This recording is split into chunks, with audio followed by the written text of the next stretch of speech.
Estás escuchando Otra Mañana en Oriental.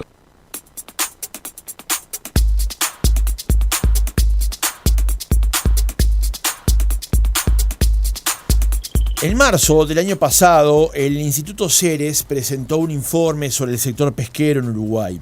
Señalaba que, disminuyendo la alta conflictividad laboral, aplicando cambios normativos y generando ciertas condiciones, el sector de la pesca industrial tiene el potencial de más que duplicar su captura actual, tener un impacto de $200 millones cada año por la mayor producción, lo que derivaría en mayor empleo y masa salarial. Pero la realidad hoy es completamente distinta. Según un comunicado del 6 de mayo, las cámaras empresariales de la pesca hablan de una catástrofe en el sector, con 54 buques y plantas paradas y 3.000 empleos directos afectados.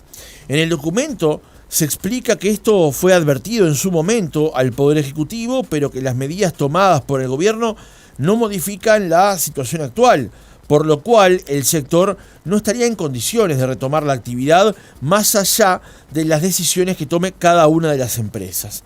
La misiva señala, a modo de conclusión, que el Poder Ejecutivo está firmando el acta de defunción de la pesca en Uruguay y condenando a la parálisis al 60% de la flota y a casi todas las plantas pesqueras. ¿Cómo se configuró este escenario y qué medidas urgentes se deberían adoptar? Lo conversamos en nuestra entrevista central con Juan Rivas Zucchelli, presidente de la Cámara de Industrias Pesqueras del Uruguay. Francisco Morales, Otra Mañana. Rivas Zucchelli, ¿cómo le va? Buenos días, gracias por acompañarnos. Buenos días, Francisco, gracias por la invitación. Ya habíamos tenido la chance de conversar con usted vía telefónica, pero correcto, en función del comunicado que emitieron días pasados, creíamos que la oportunidad era buena para profundizar aquí en el estudio. Bien. Como siempre hacemos, es bueno comenzar, Riva, planteando un escenario general del sector y de cómo está compuesto. Ustedes son la justamente Cámara de Industrias Pesqueras del Uruguay, pero hay otra entidad empresarial también.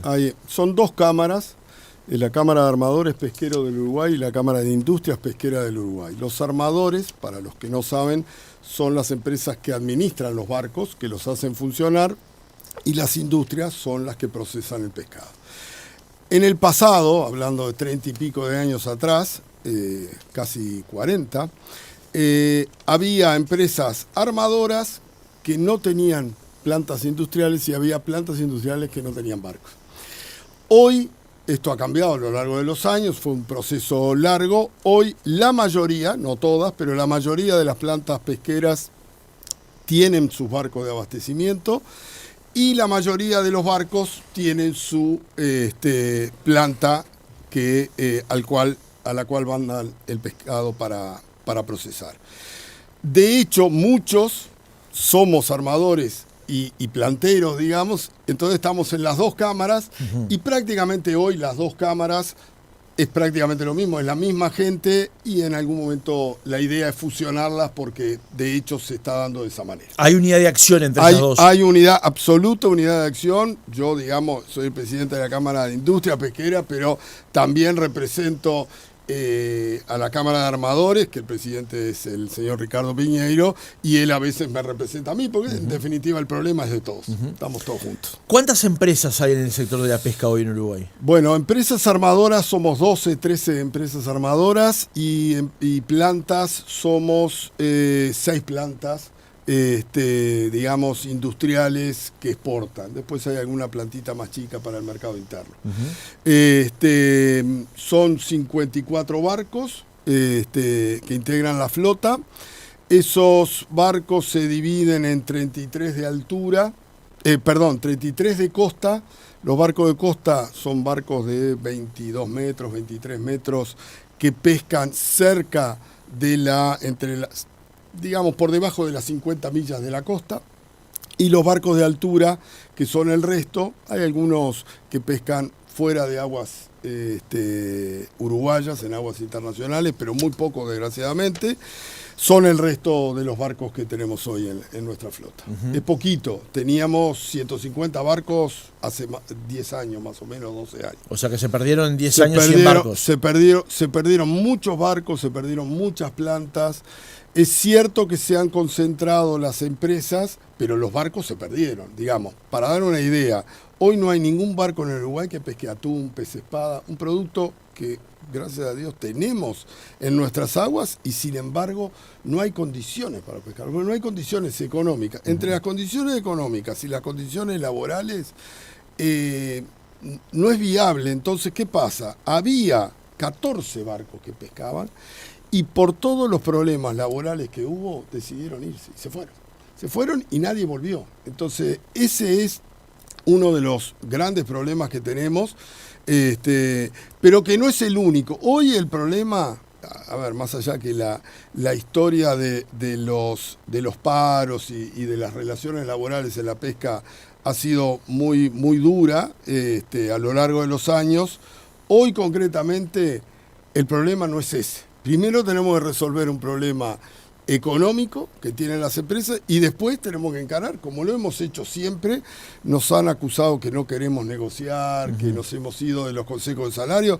Eso simplemente nosotros lo que mencionamos fue que para poder negociar seriamente un nuevo convenio que se acaba de vencer el 30 de abril, tenemos que tener las bases sobre las cuales estaremos manejándonos en los próximos años, porque uno no puede firmar a ciegas algo que ya sabemos que no es viable, entonces tenemos que corregir. Ahora vamos a ir por eso, pero vayamos presentando el sector. Sí. Porque usted hablaba de que había 150 barcos hace 10 años y hoy tenemos 54, que se dividen justamente entre costa y altura, digamos.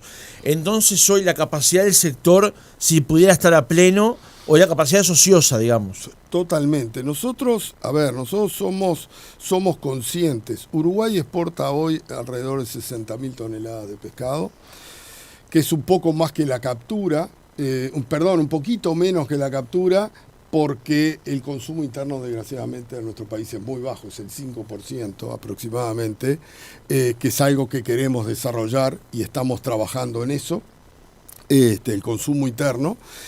Y al exportar esa cantidad son aproximadamente 130 millones de dólares que exportamos el año pasado. Eso tuvo un incremento respecto al año anterior por el precio del calamar. Calamar es un producto que cuando hay buena captura y buena demanda y buen precio, mueve la aguja en el sector y es lo que ha pasado para los barcos de altura. Entonces, pero más allá de esto puntual, nosotros estamos convencidos que podemos duplicar fácilmente, haciendo cambios que son cambios estructurales. No es lo que dice el informe de Ceres, justamente yo citaba al comienzo. Ese informe de Ceres creo que es algo que es un informe independiente, no lo hicimos nosotros, el informe, digamos, lo planteó hacer Ceres de todo el sector. Nosotros, por supuesto, estuvimos de acuerdo. Y fue totalmente independiente porque habló con todo el mundo, o sea, no es un reflejo de lo nuestro. Ahora, pero vamos por partes entonces. Decimos que Uruguay exporta esa cantidad que usted mencionaba, sí. Se consume el 5% de la ingesta de uruguayos es solamente de pescado. Ahora vamos a preguntar por qué. ¿Cuántas personas trabajan en el sector de la pesca nacional? Nosotros estimamos que hoy deberían estar trabajando unas 3.000 personas en forma directa, entre los barcos, entre los tripulantes, entre la gente de tierra, que hay mucha gente que está alrededor, mecánicos, patrones de tierra, toda la operativa lleva mucha gente, carga, descarga de los barcos, los camiones, el hielo. Hay una cantidad importante de forma directa y otra cantidad que es difícil de establecer, pero nosotros estimamos que debe ser más o menos similar, de puestos de trabajos indirectos que, digamos, quizás no se pierdan definitivamente, pero obviamente hay mucha gente que ya ha cambiado de sector. Eso lo tenemos claro y eso va a ser perjudicial porque preparar a la gente no es tan fácil. Es uno de los grandes problemas que tenemos, que es tratar de que la gente, sobre todo los tripulantes, elevar el nivel, que sea un trabajo digno. Son trabajos que esto creo que hay que mencionarlo, que muchas veces se deja de lado. Cuando se trabaja y se pesca bien, los salarios de los tripulantes son salarios muy, muy buenos comparado con el resto de otras actividades, como puede ser la construcción, como puede ser los frigoríficos. Hay posibilidades. Lo que pasa que nosotros estábamos trabajando 200 días por año y tenemos que trabajar 300 días por año. Si nosotros trabajamos 300 días por año, para dar una idea, un marinero de un barco pesquero costero gana aproximadamente 4.000 pesos por día. El jornal son 4.000 pesos. Eso es lo que da promedio trabajando. El problema es que no se trabaja todos los días por distintas razones. Entonces, eso es lo que tenemos que mejorar. Un trabajador de un barco de altura gana mucho más, 3-4 veces más. O sea, hay posibilidades, hay buenos salarios. El tema es que tiene que ser viable para todos. A ver, esto no le podemos echar la culpa a un factor, decir, bueno, la pesca no anda por esto. No, son una cantidad de factores económicos, del Estado, económicos del sistema. El dólar es un factor que nosotros ni siquiera lo estamos poniendo en nuestros reclamos, porque el dólar es algo que ya está harto discutido y harto hablado, y sabemos la política del gobierno. Entendemos que hay que mejorarlo sin lugar a dudas, pero bueno, hay otros mecanismos también que hay que encarar y bueno, y tenemos que ir por ese lado. Cuando hablamos tiempo atrás vía telefónica, conversábamos que esta flota compuesta por 54 barcos, allí había también un problema de la propia industria, digamos, que tiene que ver con la actualización de su propio equipamiento, digamos. Correcto. Hoy los barcos no son los barcos más eficientes que se podrían utilizar. No, claro. A ver, yo quiero aclarar dos cosas. La primera, todos los barcos de la flota nacional, por supuesto, están controlados y regidos, y creo que en forma muy exigente, por la Prefectura Nacional Naval, la Dirección de Marina Mercante. Hay inspecciones, no se puede hacer nada. O sea, uno tiene que hacer una soldadura en un barco y tiene que tener la autorización de la prefectura, tiene que ir un inspector. O sea, los barcos desde el punto de vista de seguridad no tienen ningún problema. Primera cosa. ¿La edad es alta? Sí, la edad es alta. La edad de los barcos. La edad de los barcos. Tenemos un promedio de 38 años, de 38 y 40 años.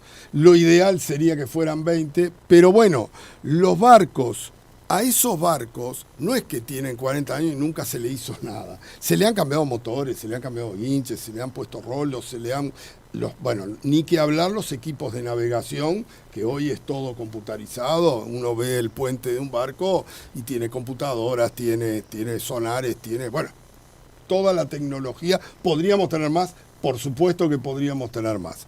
Pero han cambiado esos barcos. Yo no creo que eso sea el gran problema. Sí nos gustaría, y de hecho hay empresas que lo han hecho, sobre todo las empresas extranjeras, porque hay empresas extranjeras en el Uruguay, y han invertido fundamentalmente en barcos de altura, que hoy es lo que está más aliviado. Se han cambiado barcos, han venido barcos nuevos, se han hecho barcos uruguayos viejos, muy viejos, se han hecho nuevos, les quedó el casco nada más, se han hecho en España, por ejemplo. Se invirtió mucho dinero, porque a veces cuando dice que no invertimos, se invirtió mucho dinero en esos barcos. Y todos vamos haciendo lo que podemos. Ahora, ¿por qué no lo mejoramos más? Por una razón económica. Si no podemos, digamos que hay una famosa fórmula que decía antes que los ingresos del barco tienen que ir un tercio para la tripulación, un tercio para el barco y un tercio para la empresa. Eso era, que ya no es así, pero era una máxima. ¿Por qué? Porque el tercio para el barco era fundamental. Para actualizarlo. Para tenerlo con las mejores redes, con los mejores equipos y demás. Eso, cuando la ecuación esta no da, hoy la mano de obra en un barco es un 50%. O sea, ahí ya no estamos manteniendo esa regla. Entonces, para el barco, y después tenemos todos los gastos generales y demás, no nos da para hacer lo que quisiéramos. es como si tú tenés un auto y bueno, y tiene unos años y querés arreglarlo. Si no podés cambiar el auto, querés arreglarlo y mantenerlo y hacerle los ajustes que hay que hacerle y cambiarle la cubierta y cosas y que el auto se mantenga. Esto es lo mismo. Pero es peor, el auto capaz que es para un disfrute propio y esto es para trabajar. Si no trabajamos, perdemos. Riva, estas empresas, estas 12, 13 empresas armadoras más las 6 plantas, requieren de unas habilitaciones por parte del Estado. Correcto. Una empresa, por ejemplo, que se hace a la mar con una determinada tripulación, con un determinado objetivo, ¿qué es lo que debe tener como autorización por parte del Estado para poder trabajar? Bien, lo primero y fundamental es permiso de pesca. No puede haber ningún barco. Primero, para pescar en aguas uruguayas, que en realidad son compartidas con Argentina en la zona común de pesca el Río de la Plata y el Frente Marítimo, que cumplió 50 años el famoso tratado, que fue una cosa muy buena que se hizo porque nosotros nos permite en ciertas épocas del año ir a pescar en aguas argentinas. Son comunes para la pesca, pero son argentinas. Los argentinos también vienen en otras épocas a las aguas nuestras, pero en definitiva lo que tenemos todos es un área mucho más grande y mucho más productiva. Eso es fundamental. Y las empresas tienen que ser nacionales, tiene que ser una empresa uruguaya, podrán ser capitales obviamente extranjeros, que los hay, pero las empresas son uruguayas y son los únicos, y el barco tiene que estar embanderado en Uruguay. No hay ningún barco extranjero que pueda pescar en Uruguay, salvo que tenga un permiso de investigación, que son transitorios, puede ser por 6 meses, que los hubo en sus momentos, pero no es lo normal. Eso es lo que necesitamos, básicamente el permiso de pesca. Y después necesitamos la habilitación de prefectura, el barco tiene que estar matriculado en el Uruguay, embanderado en el Uruguay, y con las inspecciones tenemos que subir a dique cada 3 años, hacer todos los controles de la chapa, los espesores, el eje, la hélice, digamos que esté todo lo que no se ve, que normalmente está abajo del agua, hay que hacerlo una vez cada 3 años y después todos los mantenimientos. Y el tercer punto, además de tener permiso, el barco tiene que estar habilitado sanitariamente por DINARA también para la parte, estamos trabajando con alimentos, obviamente, entonces tiene que tener la habilitación como tienen las plantas procesadoras. Seguramente el nombre de DINARA lo vamos a escuchar un par de veces más en esta conversación.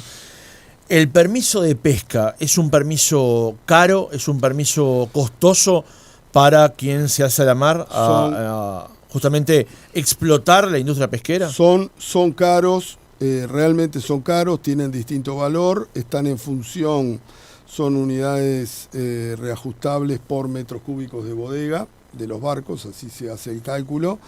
Son caros y por eso estamos pidiendo a las autoridades, uno de los reclamos es bajar el costo de los permisos, por distintas razones. Primero porque son caros de hecho, tengamos en cuenta que las unidades reajustables se han reajustado mucho más que el dólar. Nosotros vivimos en la égida del dólar, somos exportadores, la mano de obra se paga en dólares, se paga en pesos, pero dólares convertidos a pesos.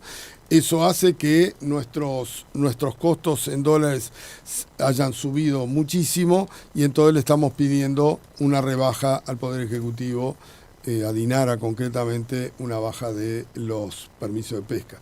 Porque, entre otras cosas, por el tema de la zona de fondeo, los cables submarinos, las áreas protegidas, bueno, hay una cantidad de factores que han reducido mucho la zona de pesca, el área neta de pesca. Entonces, bueno, eso estaba hecho, esa fórmula viene de muchos años atrás, entonces realmente nosotros entendemos que se había excedido en el valor y estamos pidiendo una reducción de eso.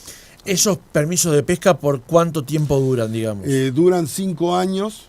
Duran 5 años, hay que pagarlos todos los años, se van pagando todos los años. O sea, usted los saca una vez, duran 5 años, pero hay que pagarlos todos. Hay que pagarlos permanentemente. El costo total se divide en cuotas cuatrimestrales. Ajá. ¿Tá? ¿Y esos permisos son para un tipo de pesca en particular. Exactamente. Bueno, eso es uno de los puntos que nosotros queremos conversar con las autoridades después que salgamos de esta situación, es flexibilizar un poco los permisos de pesca. Hoy los permisos de pesca se dividen A, B, C y D. El A es para pescar merluza y fauna acompañante, entre ellas el calamar. El B es para pescar corvina y pescadilla y también fauna acompañante. El C es para pescar otras especies y el D es para pescar fuera de las aguas uruguayas. Un barco que va a las Malvinas o a aguas internacionales necesita un permiso D. Entonces, ¿qué pasa? Hay épocas del año que no se pesca la pesca, el objetivo, la especie objetivo. Entonces, estaría bueno que con un poco... Esto es discutible, no hay una posición unánime, pero sí poder en otras épocas del año que la especie objetivo, por ejemplo, corvina es la zafra, es el invierno, está empezando ahora, mayo, junio, julio, agosto, septiembre. El resto del año se pueden pescar otras especies complementariamente, pero no se puede, porque yo obtengo el permiso B o el C. No puedo tener el B y el C al mismo tiempo. O sea, que si usted se hace a la mar a pescar con el permiso B, con el que puede pescar corvina, no puedo pescar no puede pescar merluza. No puedo pescar merluza, más allá que la merluza y la corvina están en áreas distintas. Está bien, pero no puedo. Eso es poner una idea de que usted se hace para pescar un tipo de con un tipo de pesca con un permiso, y si circunstancialmente de eso no hay y surge de otra cosa, usted no lo puede pescar. No lo puedo pescar. Los argentinos tienen permisos múltiples. En Argentina los barcos, cuando nosotros estamos mejor, es cuando hay otras especies que pescan los argentinos, por ejemplo langostinos. Langostino, un producto de alto valor. Los barcos, en vez de ir a pescar corvina y competir con nosotros, van a pescar langostino, que nosotros no tenemos en nuestras aguas, pues es un recurso más costero y demás. Entonces, ellos tienen la flexibilidad, nosotros no. Y eso es un tema que en algún momento hay que discutir, lo hemos hablado un poco con el nuevo director de INARA, está abierto a buscar soluciones. Yo creo que acá, más allá de lo puntual, Francisco, que es la parte económica, la jubilación bonificada, el banco de seguro, los permisos de pesca, la energía, el combustible, esa es el corazón del problema. Más allá de eso, hay varios temas que nosotros queremos poner arriba de la mesa, que es tener un instituto de pesca. Todas las actividades agropecuarias del Uruguay tienen su instituto. INAC, INALE, INACE, INAVI. Hay una cantidad de institutos, la pesca no tiene instituto. Y ese instituto, los institutos lo que hacen es el desarrollo de la pesca. Porque acá tenemos a DINARA. DINARA, que antes se llamaba Instituto Nacional de Pesca, pero no era... O sea, que eso se fue para atrás, digamos. No se fue para atrás, le cambiaron el nombre. Pero DINARA es un ente que debería fomentar la pesca, pero no lo hace. Debería hacer los controles de los permisos, dónde se pesca, cómo se pesca, las exportaciones, las certificaciones, que es correcto, es lo que tiene que hacer. A ver, en la carne tenemos INAC, que hace las políticas, las ferias, el desarrollo, y después está el Ministerio, la Dirección de Servicio Ganadero, las inspecciones de los frigoríficos. O sea, la parte controlativa tiene que haber y tiene que estar. Lo que nosotros queremos es la formación de un instituto que podamos dialogar con el Poder Ejecutivo en una mesa y establecer, llamarle un plan pesquero es un título, pero establecer las políticas pesqueras del Uruguay, que no las tiene. Uh-huh. Eso es algo fundamental.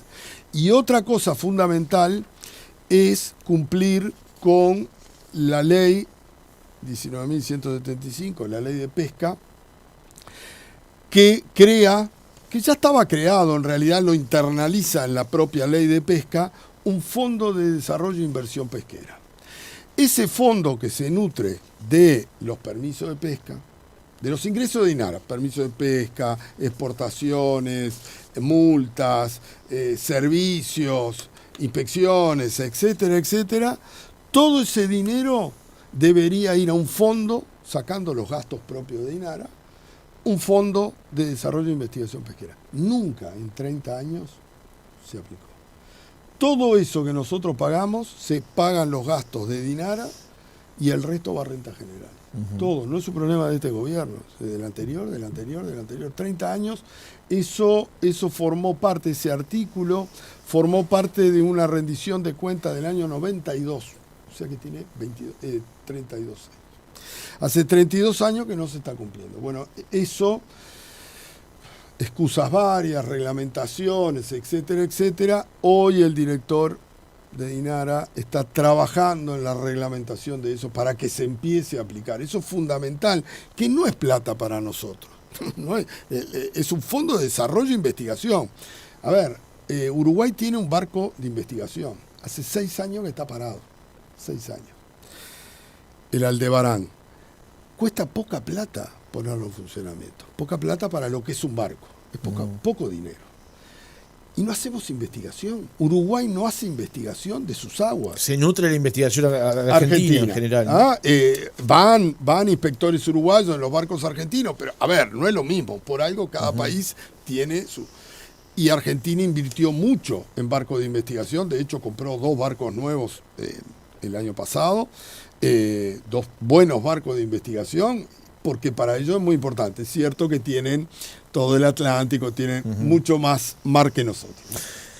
Riva, antes de pasar a la catástrofe que ustedes señalan en el sector, uno advierte, y tal vez aquí entrando al rango de la opinión, que en función de que no hay un instituto, como en otros sectores de la economía nacional, para su desarrollo, que a la vez no hay flexibilidad cuando se otorgan los permisos de pesca, que sea restrictivo incluso con parte de la actividad, parece que en muchos sentidos el Estado nacional, no el gobierno, sino el Estado, le diera un poco la espalda al sector. ¿Lo ven así? Sí, lamentablemente, y debo aclarar esto porque es de justicia aclararlo.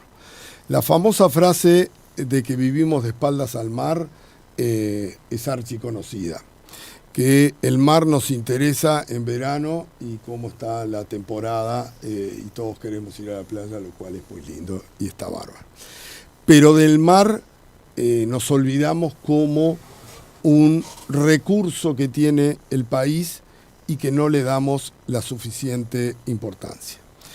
Nosotros tenemos más superficie de agua que de tierra. Primer detalle. Segundo detalle. Nunca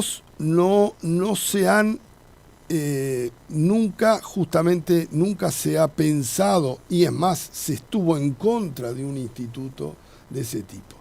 Tengamos en cuenta, el último plan pesquero es del año 75, 50 años a cumplir. O sea que estamos, digamos, dejando una posibilidad, un recurso muy demandado en el mundo. El consumo de pescado en el mundo crece todos los años a tasas muy altas y se complementa con la acuicultura, que es otro tema que también tenemos. Nosotros particularmente no estamos en la acuicultura, pero el año pasado y en el 2022 trabajamos junto con la pesca artesanal, la acuicultura, la pesca industrial y la pesca extranjera, los agentes de pesca extranjera. Hicimos un documento que le entregamos al Poder Ejecutivo de cuál era la situación del sector, todo el sector abarcando las 4 patas, y se trabajó mucho. Y ahora voy a lo que quería decir al principio. No es que no hubo diálogo. Creo que con este gobierno, y hay que ser justo, con este gobierno hemos tenido el mayor diálogo en la historia de la pesca, con un gobierno. Lo que pasa que una cosa es tener diálogo y otra cosa es tener resultados. Lo que se han hecho cosas, no es que no se han hecho cosas, por supuesto. Hoy, dada la situación de la crisis que estamos viviendo, el Poder Ejecutivo, sé que el presidente está absolutamente al tanto de esta situación y ha dado instrucciones de buscar soluciones. Tenemos contacto con los ministros, tanto de ganadería, de trabajo, de industria, en forma permanente, con los subsecretarios. A ver, el diálogo existe. Lo que nosotros decimos, que mucha gente no es original nuestro, es que los tiempos privados no son los tiempos del Estado. Y si no, miremos, y no quiero crear una polémica con esto, miremos el punto que se dio la semana pasada de la Fábrica Nacional de Cerveza.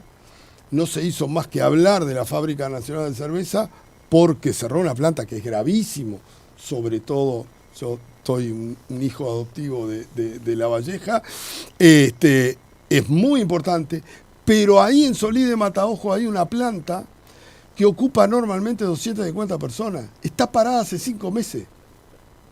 ¿Lo escuchaste hablar? No. Pero la Fábrica Nacional de Cerveza cerró y a la semana, que no digo que obviamente es terrible para Minas. Yo sé lo que es, pues conozco a la gente de Solís de Mataojo y de Minas, mucho. Lo que es es como cuando estuvo cerrado el frigorífico, Matadero Solís, que está ahí entre Minas y Solís de Mataojo, también fue un problema gravísimo. Y sin embargo, hace 5 meses que toda la pesca está parada, toda la pesca, 3.000 personas. A ver, ¿quién está ganando con esto? Nadie. Los trabajadores obviamente no, tienen un seguro de paro transitorio que es una ayuda, una pequeña ayuda. Las empresas están paradas totalmente, y parada totalmente no significa que no tenemos gastos, tenemos muchos gastos. Hay gastos fijos que no se pueden... Gastos fijos que no se pueden zafar. Hemos achicado todo lo posible.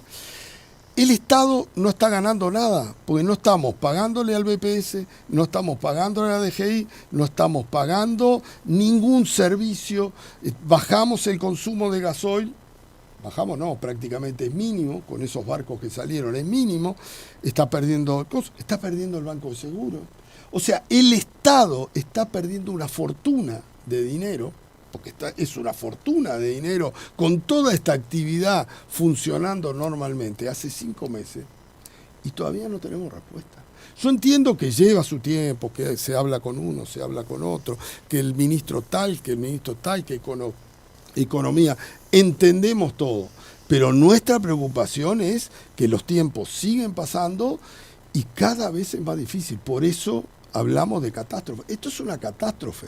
Si esto no se toman medidas en forma rápida, que sé que se están tomando, y también lo aclaro, hay un paquete que esperemos esta semana saber qué es, sabemos que hay intenciones, por supuesto, no es que no van a hacer nada, sí van a hacer, pero a ver, son 5 meses, casi vamos a llegar a los 6 meses. Hoy es 20, nosotros paramos el 20 de diciembre. El 20 de diciembre entraron todos los barcos previo a Navidad, hoy es 20 de mayo, hace 5 meses que estamos absolutamente parados. Y por eso decimos que es una catástrofe y que le tenemos que meter dientes. ¿Cuándo comenzó a configurarse esta catástrofe?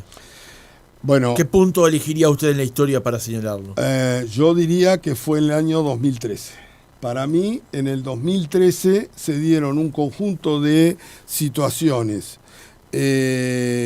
Estamos con las prospecciones petroleras de ANCAP, que se hicieron de una forma totalmente, no es que estemos en contra del desarrollo del Uruguay y de la búsqueda, pero se hicieron sin consultar a Dinara, sin consultar a Medio Ambiente prácticamente. No había Ministerio de Ambiente, eso es verdad. Pero había una dirección nacional de Medio Ambiente. No le dieron pelota. Ahí eso fue un perjuicio muy muy grande que tuvo la pesca. En el 2013, que empezaron en el 2012, ¿no? La prospección, empezaron un año antes. 2013 hubo un paro muy grande, 4 meses y medio, de todo el sector, en plena zafra. Empezó en mayo y terminó mitad de septiembre. Eso fue catastrófico. Y después se fueron dando situaciones de mercado, el dólar. A ver, mercados, nosotros vendíamos mucho a países que eran productores de petróleo. El petróleo cayó en el mundo, cuando cayó de $100 y pico a $30, esos países ya no nos pudieron comprar. Eso ha ido y nosotros lo avisamos. Yo dije la voy a repetir porque en definitiva, dije una frase en el 2013, septiembre del 2013, dije una frase que dice: si no refundamos la pesca, nos vamos a refundir. 2013. Estamos en el 2024. Y está pasando eso. Está pasando eso. ¿Por qué? Porque no se tomaron las medidas de fondo, no se hizo el instituto, no se hizo el Fondo de Desarrollo Pesquero, no se hizo. En ese documento, que si querés después te lo hago llegar, sí, por que favor. se llama ProPesca, ahí está la explicación del por qué y cuáles son las soluciones.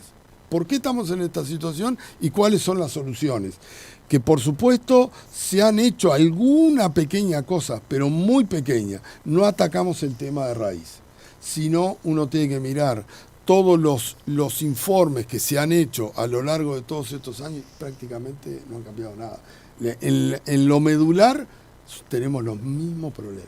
No resolvimos, fíjate que el tema de la jubilación bonificada, que todo el mundo sabía que era inviable, como estaba planteada. ¿Eso de qué año es? 2010. 2009 es el primer decreto. 2009, hace 15 años. El 2010 se hace el decreto reglamentario, empieza a regir y nunca se llega a cumplir porque era escalonado, nunca se llega al final porque cuando estábamos llegando al final hicimos lo mismo que ahora, dijimos, mira, así no se puede seguir. Y entonces se suspendió ese decreto, estuvo 1 año y medio suspendido, pues no sabían cómo arreglarla.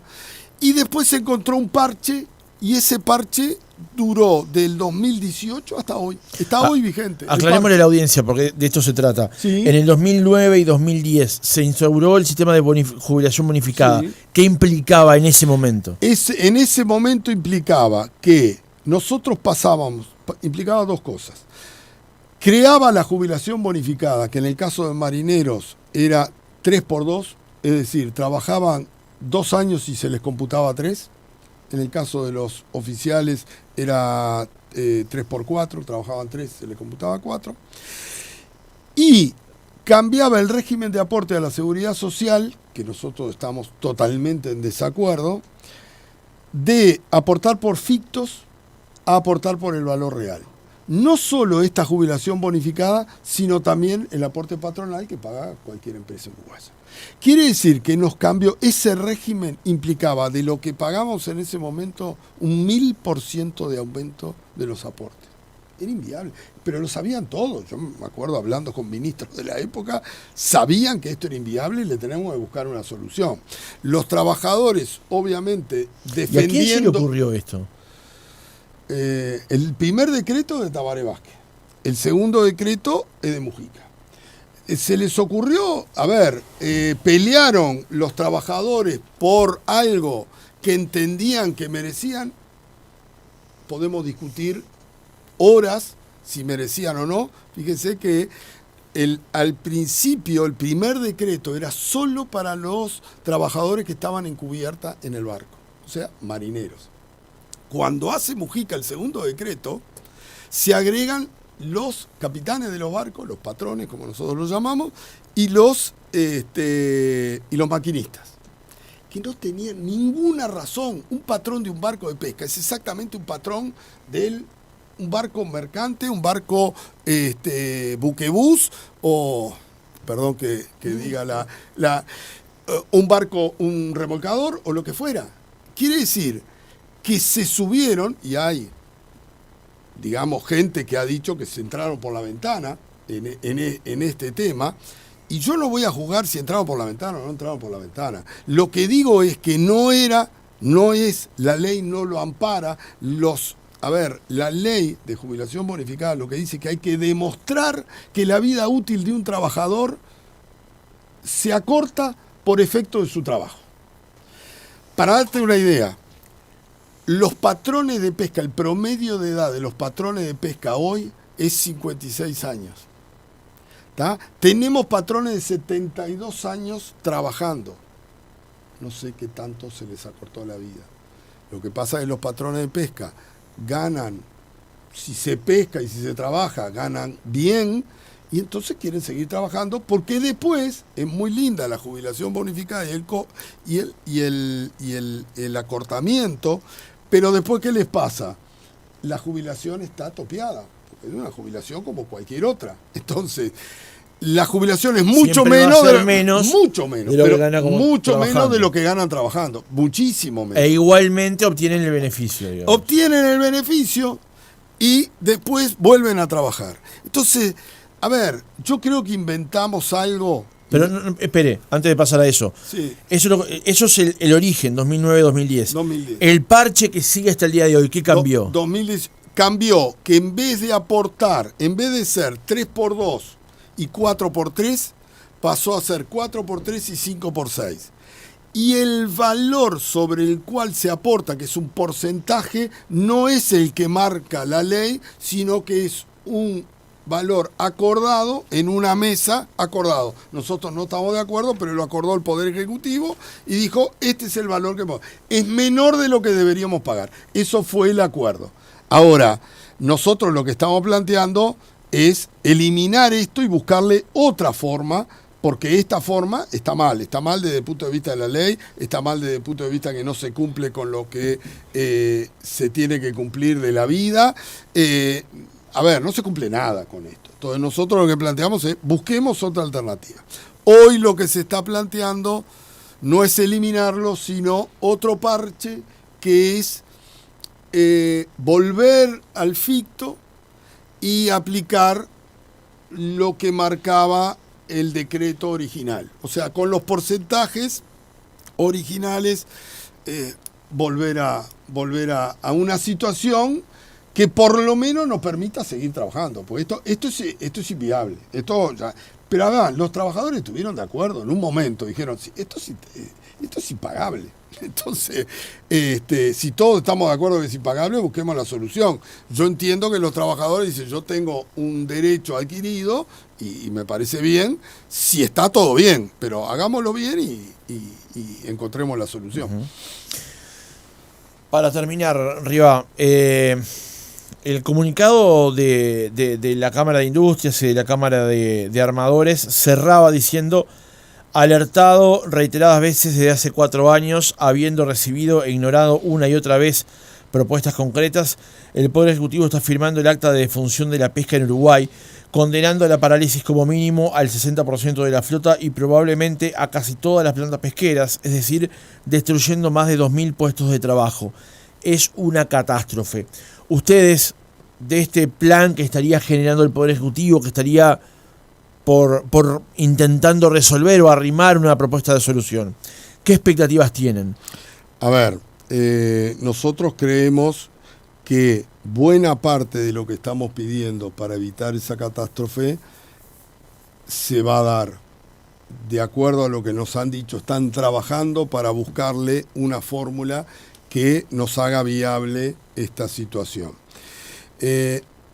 Evidentemente, con lo que nosotros estamos pidiendo, primero, no le estamos pidiendo que nos regale nada. Eso creo que hay que aclarar, no le estamos pidiendo nada. Le estamos pidiendo que nos saque las cosas que a nuestro juicio nos impusieron en forma irresponsable, que no fue de este gobierno, pues fue anterior, la mayoría de las cosas, y que hacen que los números no nos cierren. Le estamos pidiendo que ajusten lo que nos impusieron. En ese caso, si esto que esperamos tenerlo esta semana, podemos, yo creo que la flota va a retomar su trabajo. Tenemos que sentarnos ahora sí, cuando tengamos el panorama, sentarnos con los sindicatos a negociar el convenio, cosa que se ha hecho permanentemente en los peores momentos, también se ha hecho, o sea que se va a hacer ahora. No es que no vamos a negociar, sino al revés. Nosotros tenemos que negociar y tenemos que negociar algo viable, porque es muy lindo arreglar acá y yo desarreglo acá y voy a seguir con los problemas. Eso como para empezar a trabajar, pero es imperioso, y esto sí, es imperioso que una vez que retomemos el trabajo no digamos, bueno, salimos a trabajar, qué bueno, y no ataquemos los otros grandes problemas que tenemos, que hablamos de los permisos, que hablamos del plan pesquero, que hablamos del instituto. Que la solución sea más integral, digamos. Que sea integral, que a la pesca se le empiece a tratar. A ver, ¿qué pasó con la madera hace 30 y pico de años? No existía, ¿verdad? Y sin embargo se hicieron medidas que llevaron años, porque ahora hablamos como si fuera, pero llevaron 30 años.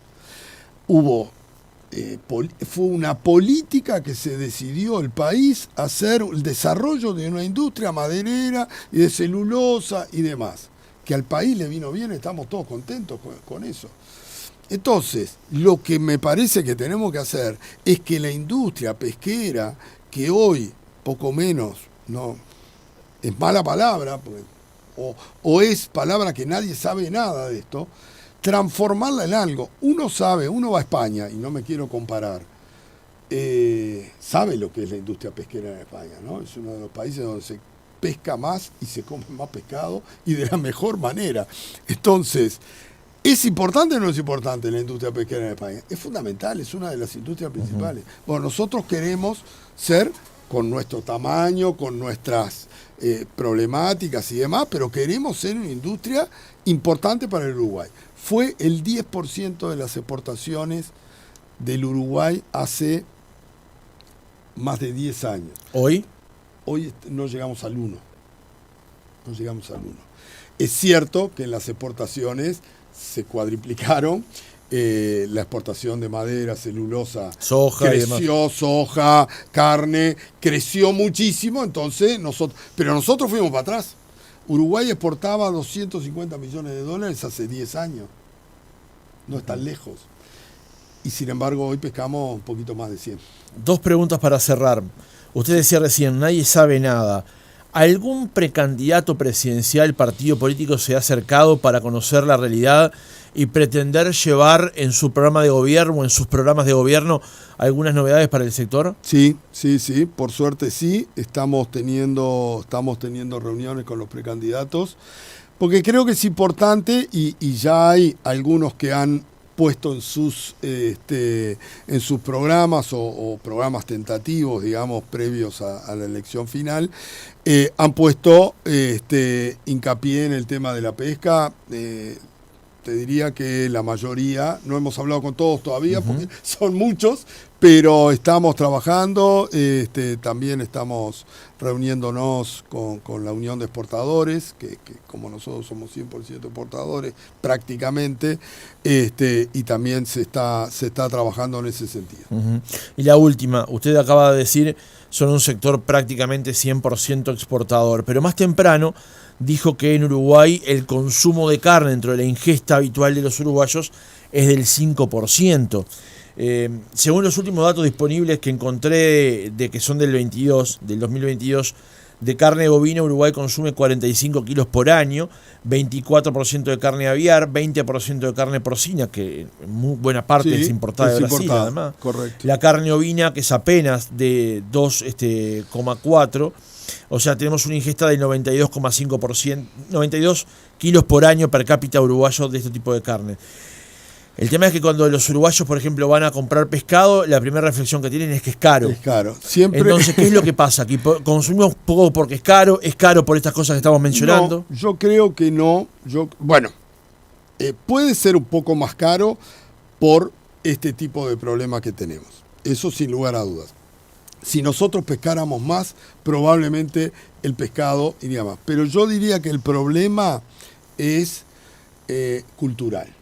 Nosotros somos un país, obviamente los números los acabas de decir, netamente carnívoro, más allá de las muy buenas proteínas que es el pescado. Creo que no sabemos cocinarlo. Ese es otro gran problema. ¿Cómo hacemos el pescado y hacerlo a la plancha, un filete, vuelta y vuelta y ya está? No hay una cultura. Nosotros lo que estamos planificando, lo que pasa, ya lo teníamos planificado hace 2 años, un desarrollo, una campaña, como se han hecho con otros productos, para desarrollar el producto. Y con toda esta situación la tenemos estamos haciendo algo, pero tenemos que fomentar. No creo que sea un problema de caro, creo que es un problema cultural que tenemos que fomentar y tenemos que cambiar. Y en eso el Fondo de Desarrollo, Investigación Pesquera, esto es ideal para eso, es para desarrollar una industria. Y desarrollar una industria es no solo la captura, es el procesamiento, es el mercado, es el conocimiento. Creo que es fundamental. Juan Rivas Zucchelli, presidente de la Cámara de Industrias Pesqueras del Uruguay, gracias por haber estado otra mañana con nosotros. Por favor, un gusto y a las órdenes como siempre. Conéctate con Otra Mañana por WhatsApp 092 770 111.